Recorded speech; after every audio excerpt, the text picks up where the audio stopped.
James Chen wiped the condensation from his cockpit window, squinting at the blinking red light on his radar. The star chaser sensors had picked up something small drifting through the darkness of the outer rim. He'd been hauling cargo through this route for 5 years, and experience told him that unexpected finds usually meant either profit or trouble. Computer analyzed the object, he said, reaching for his lukewarm coffee. Object appears to be an escape pod of Xanthian design. Life signs detected but weakening. Power systems at critical levels, the computer replied in its monotone voice. James frowned. Xanthians were notorious for their superiority complex and their strict laws against interacting with other species. Finding one of their escape pods out here was like finding a penguin in the desert. He guided his ship closer, the star chaser spotlights illuminating the pod's sleek, silvery surface. Scorch marks marred one side, suggesting a hasty departure from a larger vessel. The pod's emergency beacon pulsed weakly, its power nearly depleted. "This is Captain James Chen of the independent vessel Star Chaser," he broadcast. "Do you need assistance?" No response came, just the endless static of space. James ran his fingers through his messy black hair, considering his options. Xanthians would rather die than accept help from a lesser species. But he couldn't just leave someone to die, no matter their species. His mother hadn't raised him that way. "Computer, begin docking procedures," he decided, "and prep the med bay." The Star Chaser's mechanical arms gently secured the pod, bringing it into the cargo hold. James grabbed his emergency med kit and hurried down. The pod's hatch had an unfamiliar design, but after a few minutes of examination, he figured out the release mechanism. Inside, he found an unconscious Xanthian female. Her skin had a pale blue tint, covered in intricate bioluminescent markings that pulsed weakly. She looked young, probably equivalent to a human in their early 20s. Her breathing was shallow, and her skin felt dry to the touch. "Hey, can you hear me?" James checked her vital signs as best he could, given the differences between human and Xanthian physiology. She was severely dehydrated, but otherwise intact. With careful movements, he lifted her from the pod. She was surprisingly light, probably due to the Xanthian's hollow bone structure. The med-bay's diagnostic system would know better how to treat her. As he carried her, one of her eyes fluttered open briefly. Unlike human eyes, hers were entirely silver, with no visible pupil. She stared at him for a moment, then whispered something in Xanthian before losing consciousness again. "Computer, translate last audio input," James requested, laying her on the medbay bed. "Rough translation. Why would you help?" the computer responded. James shook his head as he connected the medical sensors. "Because that's what humans do," he muttered, even though she couldn't hear him. The med bay hummed to life, beginning its assessment. James stood back, watching the readings swirl across the screen. He knew he should probably report finding her to the authorities. But something told him this wasn't a simple case of an accidental pod launch. The scorch marks, her young age, the location, it all suggested she was running from something. Well, he thought, settling into the chair beside her bed, he'd get answers when she woke up. For now, he'd make sure she survived to tell her story, even if it meant possibly getting into trouble with the notoriously unfriendly Xanthian authorities. Some risks were worth taking, simply because they were right. The Xanthian girl woke up 3 days later. James had been dozing in his chair when the med bay's alarm chimed softly. He opened his eyes to find her sitting up, her silver eyes studying him with a mixture of curiosity and caution. "You're safe," James said slowly, hoping his translation device was working properly. "I found your escape pod."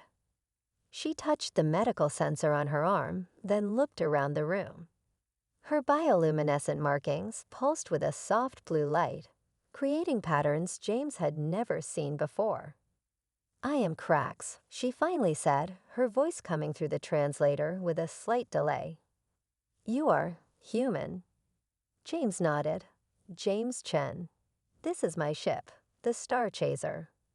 He offered her a cup of water, which she examined carefully before drinking. "Your medical technology is primitive," she observed, but there was no contempt in her voice, only surprise. "Yet it saved my life. Our teachers tell us humans are barely above animals. They say you lack the capacity for advanced thought." James couldn't help but laugh. "Well, we manage somehow. Are you hungry? I have food synthesizers that can make sentient cuisine, or at least try to." Krax's markings flickered with what might have been amusement. "You offer food to a stranger who just insulted your species." "It's called being polite," James replied, programming the synthesizer. "Something we primitive humans are pretty good at."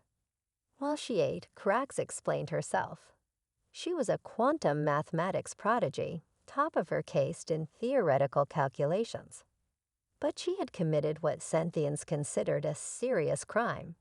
She had questioned the High Council's teachings about other species. "I found human mathematical theories in our restricted archives," she said, her markings now pulsing with excited patterns. "Your species approaches problems differently. You use intuition, creativity. We are taught that pure logic is the only path, but your methods solve problems we cannot." James walked over to his control panel and pulled up his music collection. "Speaking of human creativity, ever heard Earth music?" Krax's markings dimmed. Music is considered a distraction from logical pursuit. It serves no.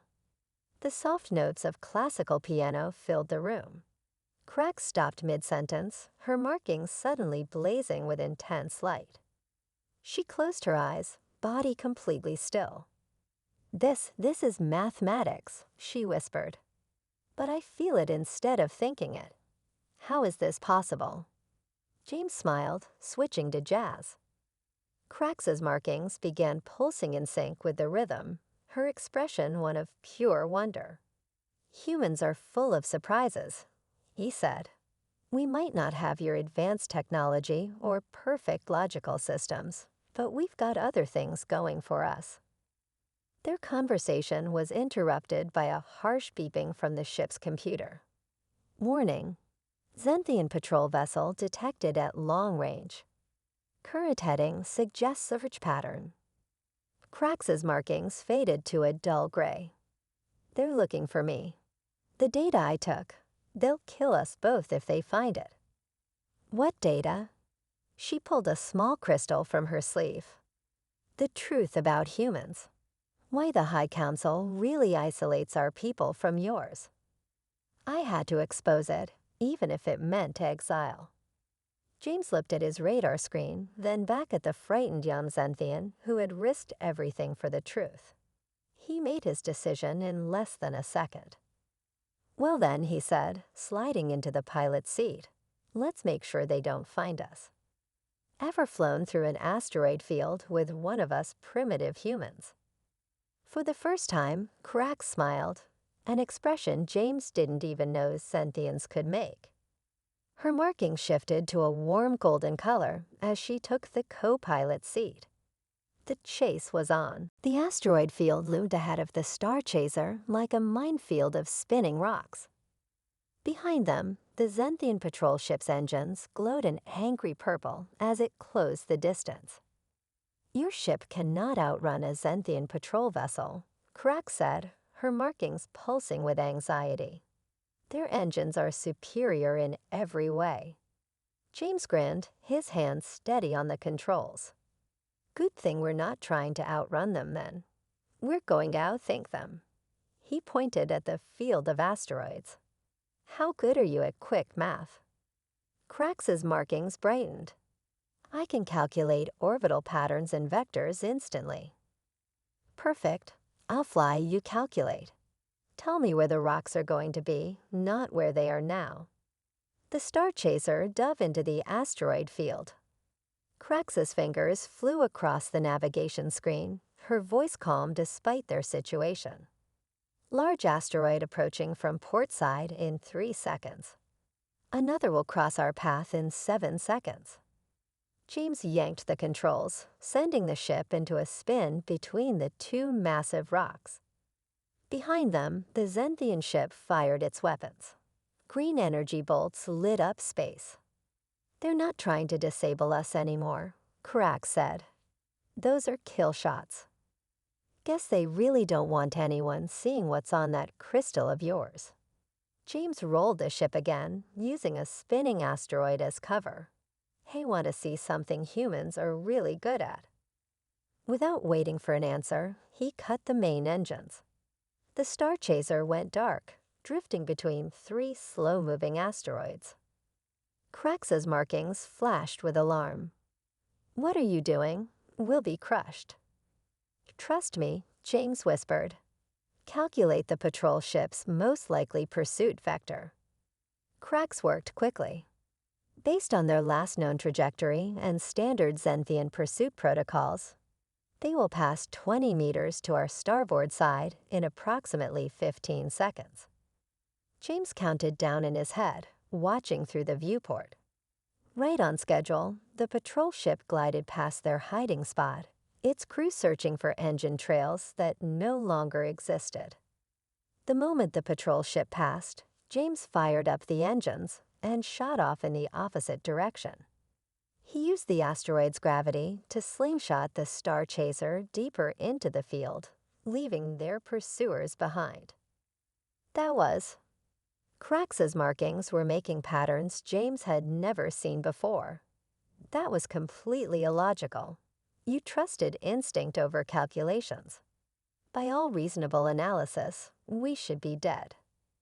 Sometimes the best math is no math, James said, checking their sensors.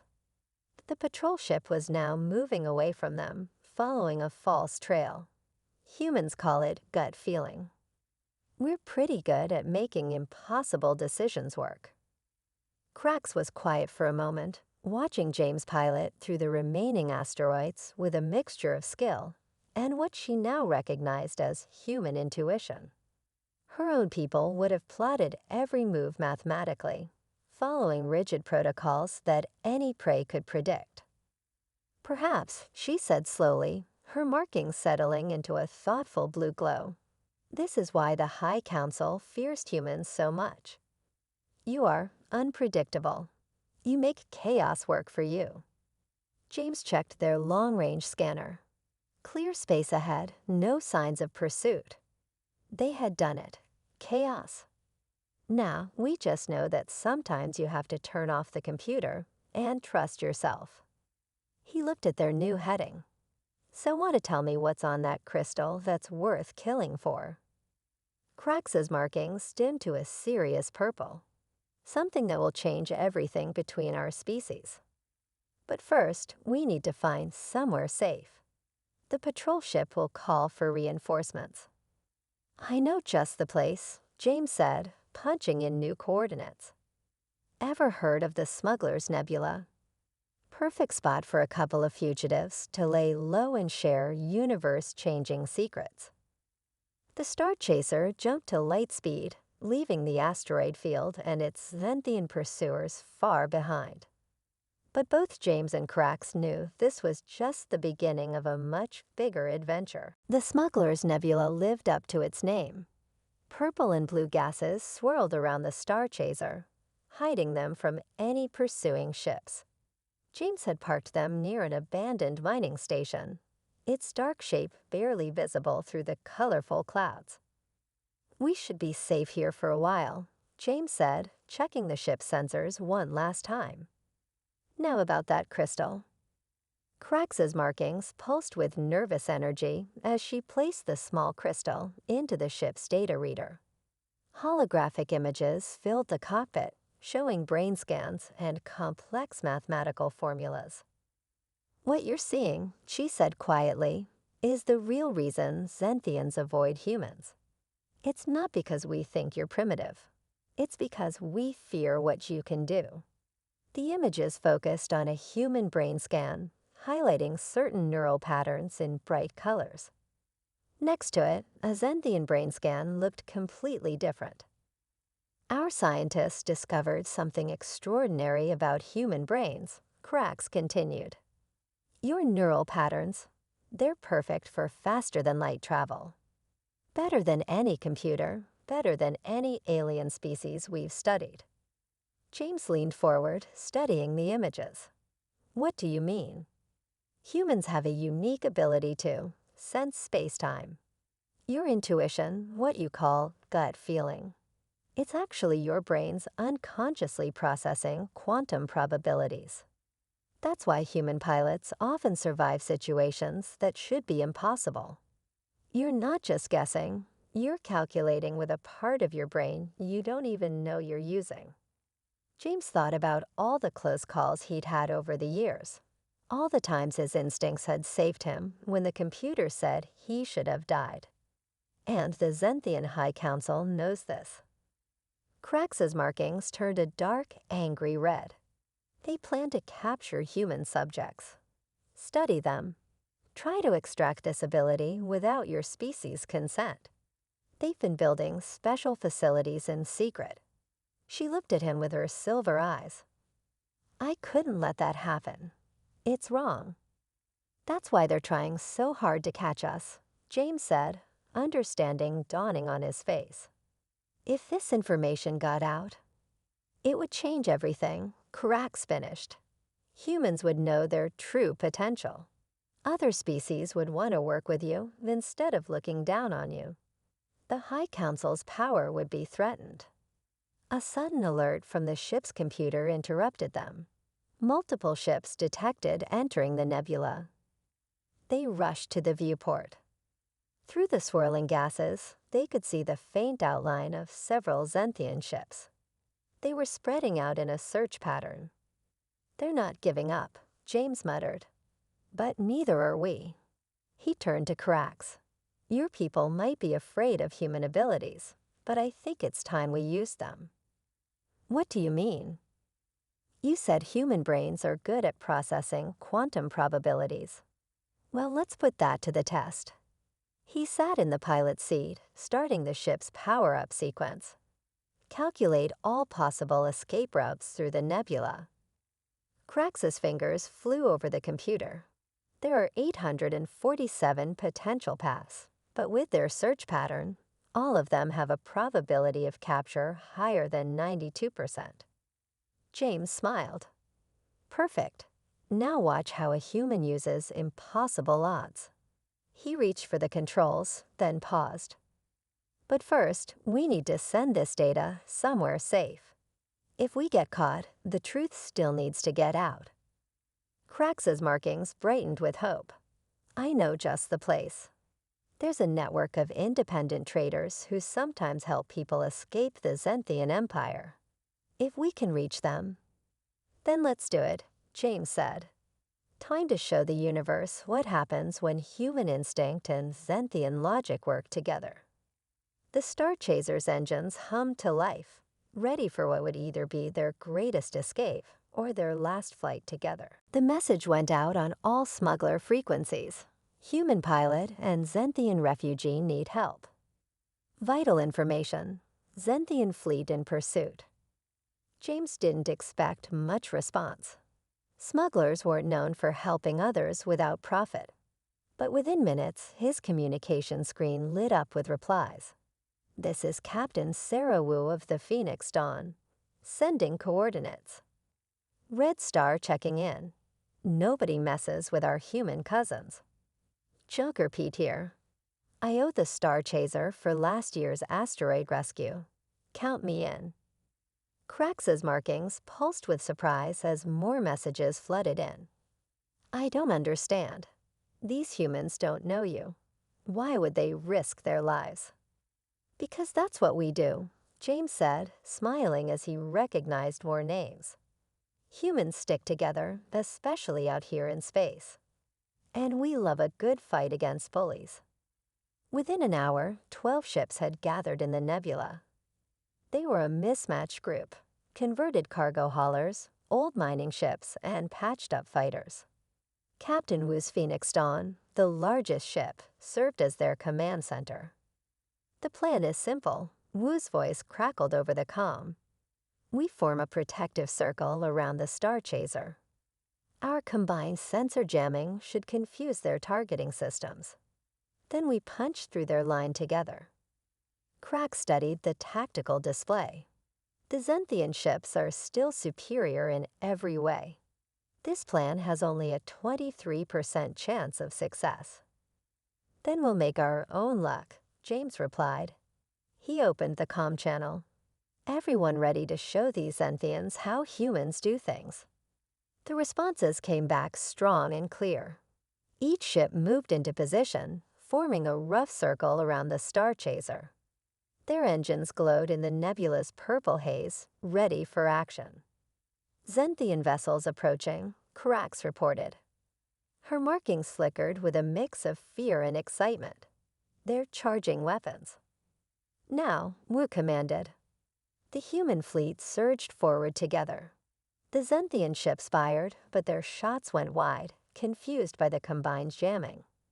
James watched in amazement as the smugglers executed complex maneuvers without any formal training, just pure human instinct working in harmony. "Look at that coordination," Crax whispered. "No central computer, no hive mind, just natural cooperation." A Zenthian blast rocked nearby space. Junker Pete's ship took a glancing hit, but kept flying. Two other smugglers immediately moved to protect his damaged side. "They're not fighting like individuals," Crax realized, her markings bright with understanding. "They're fighting like a family." "That's humanity for you," James said proudly. "We're stronger together." The human fleet pushed forward, their unconventional tactics throwing the Zenthian formation into chaos. Ships that were used to fighting with pure logic couldn't predict the smugglers' seemingly random, but strangely coordinated movements. "We're almost through their line," Wu announced. "Star Chaser, get ready to make your run." James gripped his controls tighter. "Ready when you are." "Wait," Carax said suddenly. Her markings were pulsing rapidly. "The patrol ships, their crews are mostly lowercase like me." If they knew the truth, she reached for the communication panel. "Let me try something." James watched as she began broadcasting on the Zenthian frequency. She spoke in her native language, her voice carrying the weight of truth and hope. On their screens, they could see several Zenthian ships hesitating, their weapons powering down. The unlikely alliance of human smugglers had done more than just protect one ship. They had shown the Zenthian crews a different way, a way where cooperation beat hierarchy, where instinct worked alongside logic, and where helping others wasn't a weakness, but the greatest strength of all. The old space station loomed ahead, its abandoned corridors the perfect place for their final stand. 5 Zenthian cruisers had chased them here, cornering both the Star Chaser and its fleet of human allies. "More ships coming," Carax announced, her markings dim with worry. "High Council vessels. They're carrying the Thought Police." James looked at her. "Thought Police? Elite enforcers who maintain our society's rigid thinking." She shuddered. "They reshape minds that question authority." Captain Wu's voice crackled over the comm. "We can't outfight that many ships. Any ideas, Star Chaser?" James watched the approaching fleet, then looked at the crystal containing their evidence. An idea formed in his mind, the kind of crazy plan only a human would consider. "Crax," he said, "can we broadcast your data to every ship in range? Not just the evidence about human abilities, but everything, the High Council's plans, their lies, all of it?" Her markings flickered with understanding. "Yes, but that would reach not just the patrol ships, but every Zenthian colony within 10 light years." "Exactly." James turned to his comm.